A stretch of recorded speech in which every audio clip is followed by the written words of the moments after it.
Bonjour à tous, on se retrouve donc pour une nouvelle vidéo d'analyse technique avec l'indicateur Trendix alors que le Bitcoin est en train de chuter sous les 60 000 dollars, enfin il est déjà en dessous des 60 000 dollars. Donc dans cette vidéo on va essayer de voir un peu la situation du Bitcoin et des altcoins, mais essentiellement du Bitcoin. On verra un peu où en sont les altcoins, mais on a déjà fait un bon tour des altcoins la semaine dernière, rappelez-vous, pour ceux qui ont regardé la vidéo, des altcoins comme le Binance Coin, Dogecoin, etc. On a déjà fait pas mal de tours, alors on re-regardera un tout petit peu, histoire juste de vous montrer que la situation n'a pas vraiment changé. Sur le Bitcoin, on va voir un petit peu, mais sur ces altcoins-là, la tendance n'a pas vraiment changé. On regardera rapidement, du moins dans mes souvenirs de ce que j'ai pu regarder, parce que tout simplement, ce sont des altcoins qui sont quand même assez solides, alors même s'ils chutent assez fortement depuis, on va dire, 48 heures, voilà, est-ce que la tendance est remise en cause pour autant? Je ne crois pas. Donc ça, on regardera un petit peu après.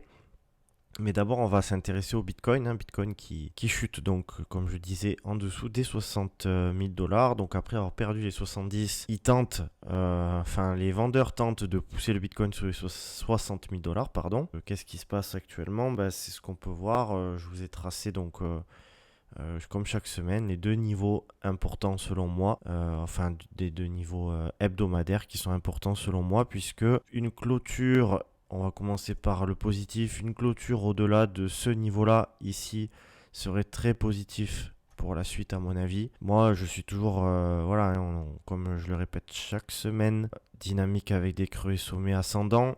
Ça, il n'y a pas à dire. Maintenant, on n'a pas réussi à conserver les 70 000 dollars. Donc, on est dans une phase de latéralisation. Et donc, si on dépasse ici, forcément, je ne peux qu'être boule. En revanche, une clôture sous le dernier creux, donc autour des 60 900 dollars, on va dire 60 800, serait négative pour moi, parce que en fait, même si la tendance globale resterait haussière, puisque la tendance globale c'est celle-ci, tendance primaire resterait haussière, mais on aurait un petit changement de dynamique en hebdomadaire qui pourrait nous faire revenir, à mon avis, autour des 52 000 dollars. Donc les 52 000 dollars qui sont le niveau de support ultime, entre guillemets. Alors ultime, ça veut tout rien dire, parce que s'il y a une catastrophe sur les marchés financiers, c'est pas dit que ça tienne, mais ça tiendra probablement pas même, mais en tout cas s'il se passe rien de catastrophique, un retour autour des 52 000 dollars est totalement possible, engendrerait une chute de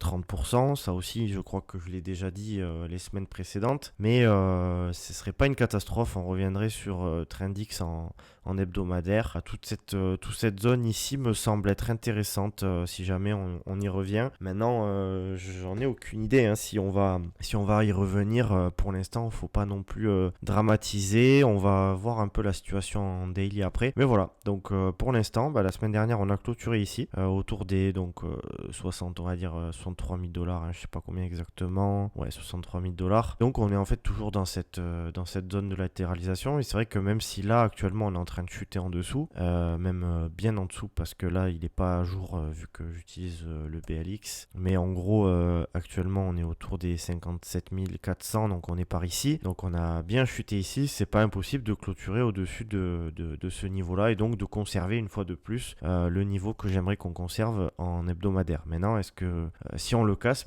c'est comme ça, ce sera cassé, et donc le plus probable c'est qu'on revienne ici. Puis le marché fait ce qu'il veut, donc s'il veut faire ça en ligne droite parce qu'on est en bull market, il le fera. Maintenant, moi je suis là pour énoncer les scénarios qui me semblent être les plus probables, même si je sais très bien, je sais pertinemment que j'aurai pas toujours raison, et de toute façon ce n'est pas mon objectif. Donc voilà pour la situation en hebdomadaire. J'aimerais vous montrer donc la situation en daily, qui a par contre elle changé. Pourquoi? Parce que donc je vous expliquais depuis que la semaine dernière, je vous expliquais qu'on était dans un range, pas grand chose, et ça depuis on va dire, allez, si on part du principe que le Bitcoin a commencé à rentrer dans un range par là, on va dire une cinquantaine de jours, donc presque 2 mois, pas tout à fait, presque 2 mois de range. bon, là, on a eu un petit sursaut. Ici, on a eu un petit. Enfin, les boules ont défendu le support. Mais enfin, ici, ça a été très, très laborieux, hein, puisqu'on a de suite été rejeté. Donc là, on est en train de casser. Enfin, sauf si les boules. Défendent très très fortement la clôture daily de ce soir et on arrive à se maintenir au-dessus, allez, on va dire des 62 000 dollars pour vraiment dire que c'était une grosse prise de liquidité. On a cassé le support, ça c'est une première chose. Deuxième chose, c'est que sur Twitter, pour ceux qui me suivent, pour moi, on est face à trois scénarios. Maintenant, plus que deux en fait, hein, parce que bon, ceux qui me suivent sur Twitter.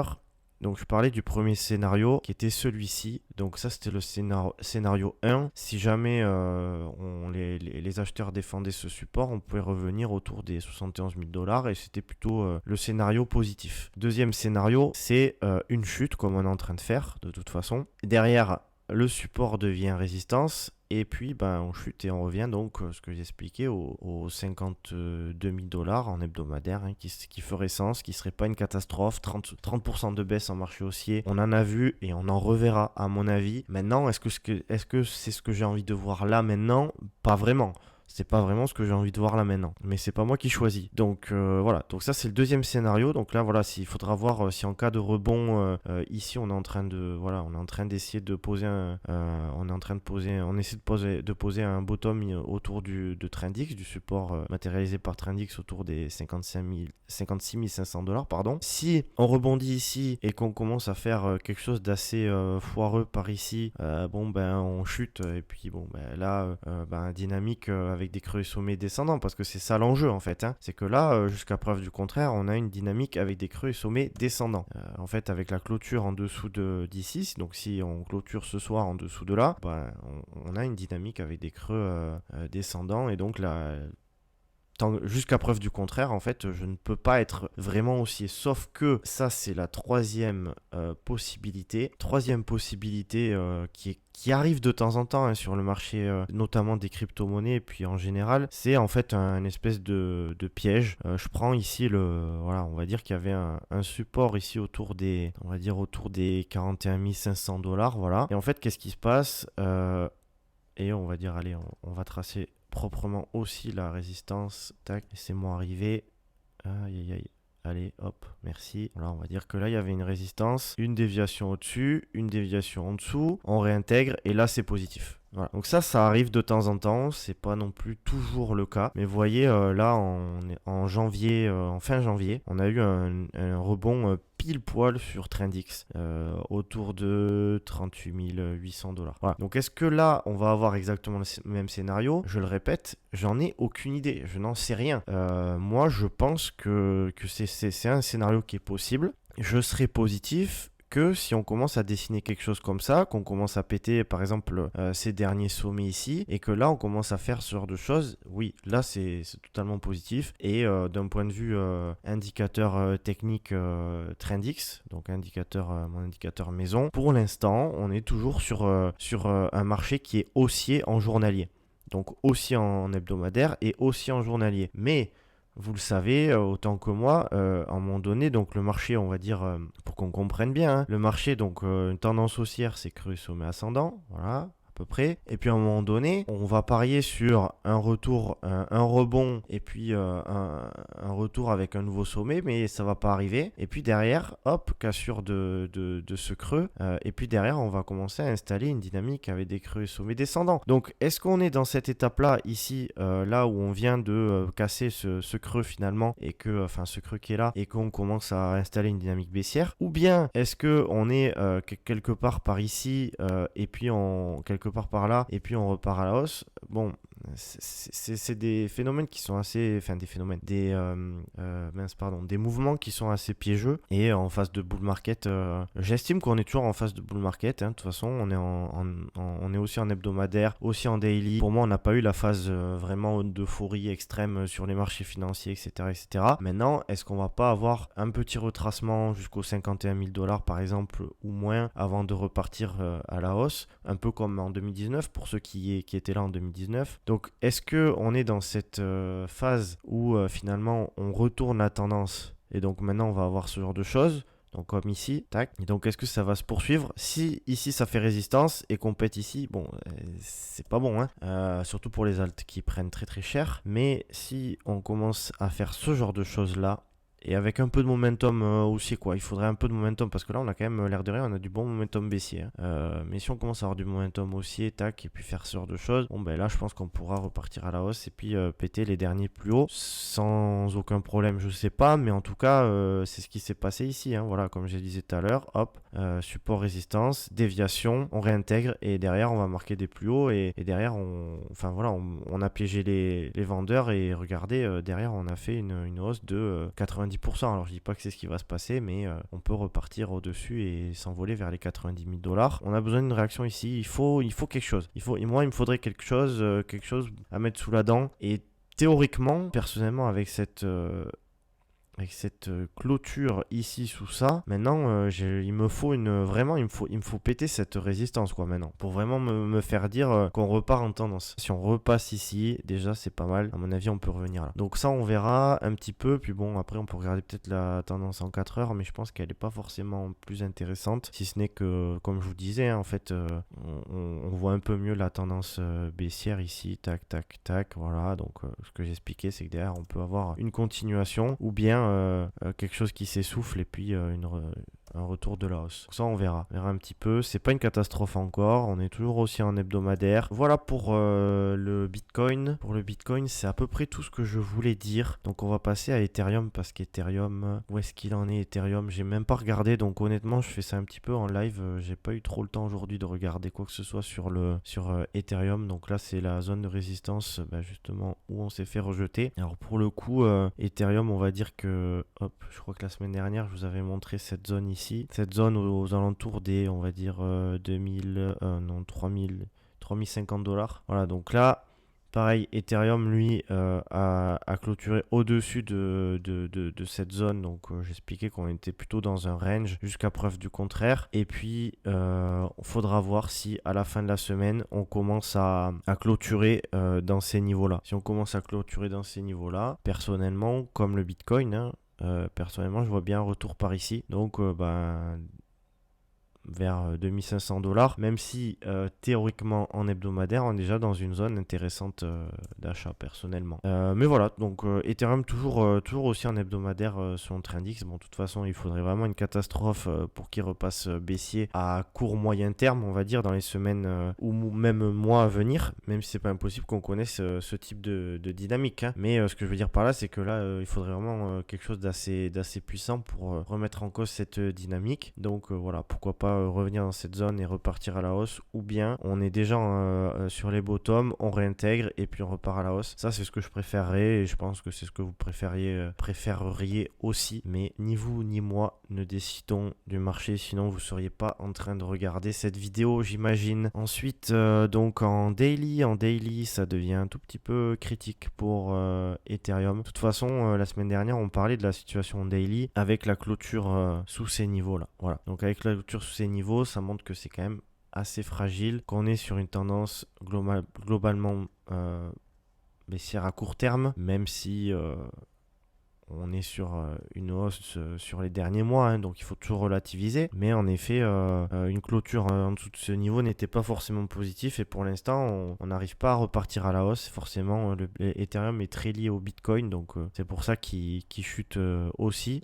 Et puis là, un Trendix qui est limite. Hein, on est en train de taper une première fois, une deuxième fois. Faudrait vraiment réagir, même si Trendix peut totalement passer baissier. Et puis après, l'Ethereum peut repasser haussier en daily. C'est des choses des faux signaux, ça arrive de temps en temps. On est derrière une tendance qui dure depuis qui a duré plus de 100 jours. Donc voilà, il faudrait j'aimerais qu'on conserve ce niveau et qu'on reparte à la hausse. Maintenant, on verra ce qui se passe. Sinon, en effet, un retour dans cette zone là, cette zone qui paraît énorme en daily, mais en hebdomadaire qui fait sens, hein, c'est la zone autour des 2500 $, c'est la zone où en cas de nouvelle chute, hein, qui ferait une chute quand même assez conséquente, hein, de 40%. Mais bon, si Bitcoin baisse de 30%, je pense qu'Ethereum est largement capable de baisser de 40% sans problème. Et vous imaginez pas la gueule des alts si le Bitcoin chute de 30%, bien entendu. Donc voilà, du coup, en daily, on a vu la situation. Bon, en 4 heures, ça sert pas à grand chose de regarder.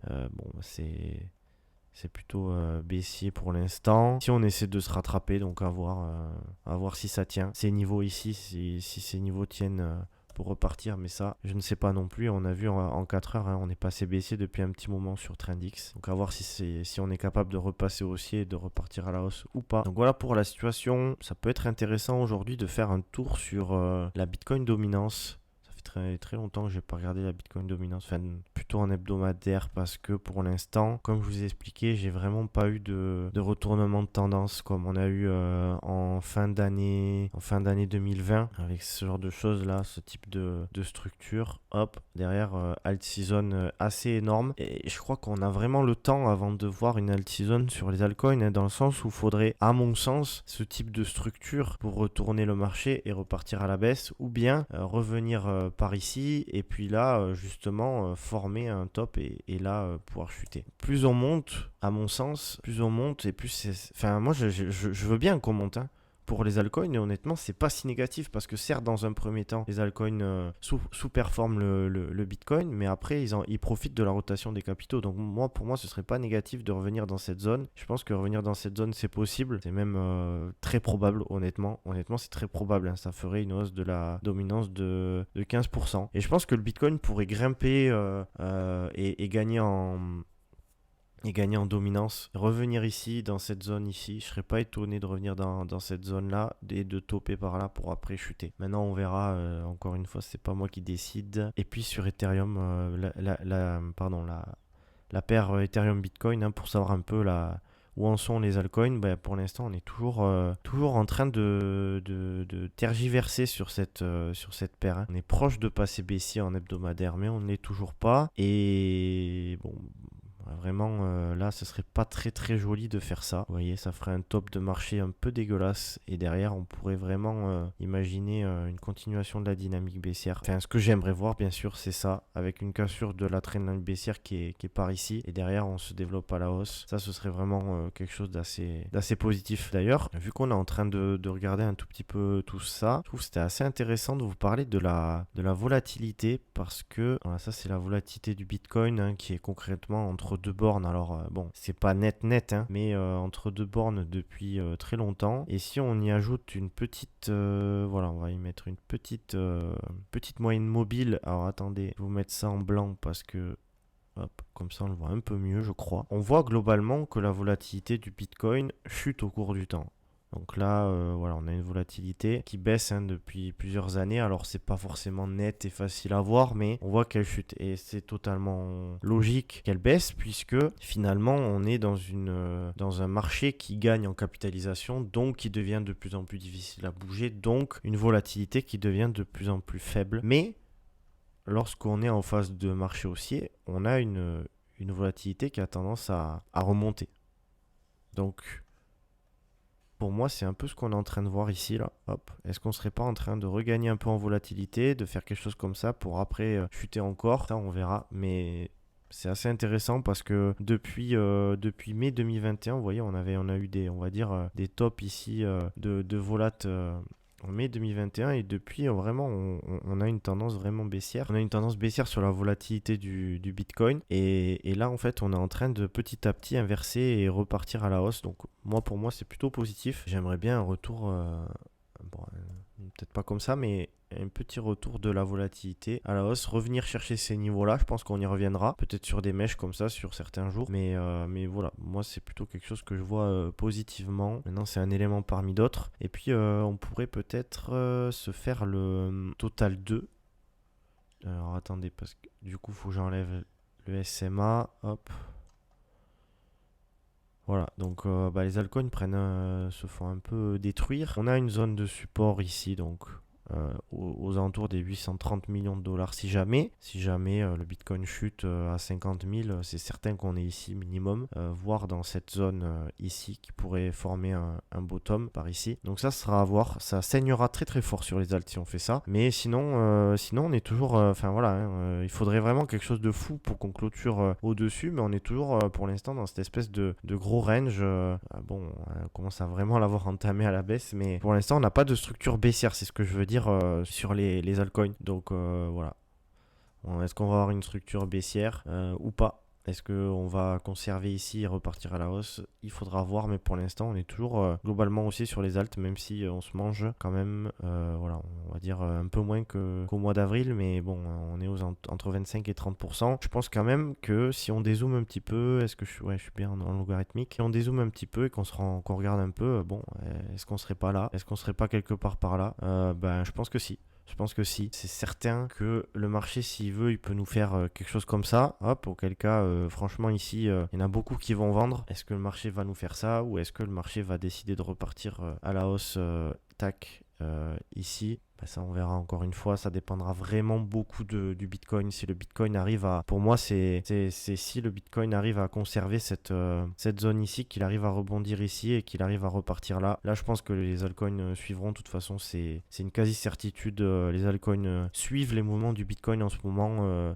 Et font pas grand chose de plus. Il va falloir vraiment être patient avant de revoir les altcoins. Déjà juste pouvoir les meilleurs que les meilleurs puissent exploser à la hausse, et puis aussi qu'ils commencent à surperformer le Bitcoin. Là, j'en parle même pas parce qu'on n'y est pas encore. Donc comme on l'a vu aujourd'hui, je vais pas faire un tour sur ceux que j'ai montré la semaine dernière. Franchement, c'est loin d'être catastrophique, hein. Le Bitcoin il est là en gros concrètement, alors que le Binance Coin il est là.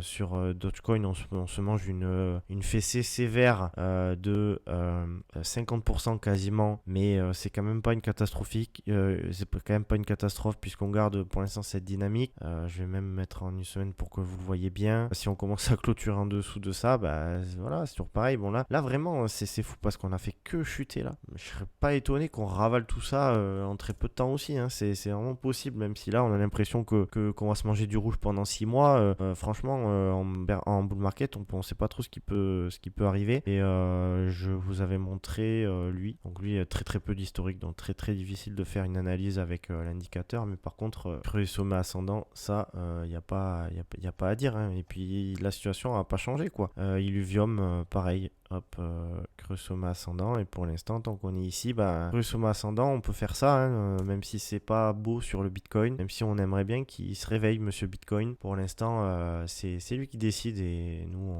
on agit en conséquence. Donc voilà pour la vidéo d'aujourd'hui. Si vous avez aimé le contenu, franchement n'hésitez pas à me laisser un petit like, ça fait vraiment plaisir. Sinon je vous dis à la semaine prochaine. Essayez de sortir un peu des écrans et de pas regarder le portefeuille H24. Et puis je vous souhaite bon courage pendant cette petite chute sur le Bitcoin et on se retrouve la semaine prochaine. Bye bye.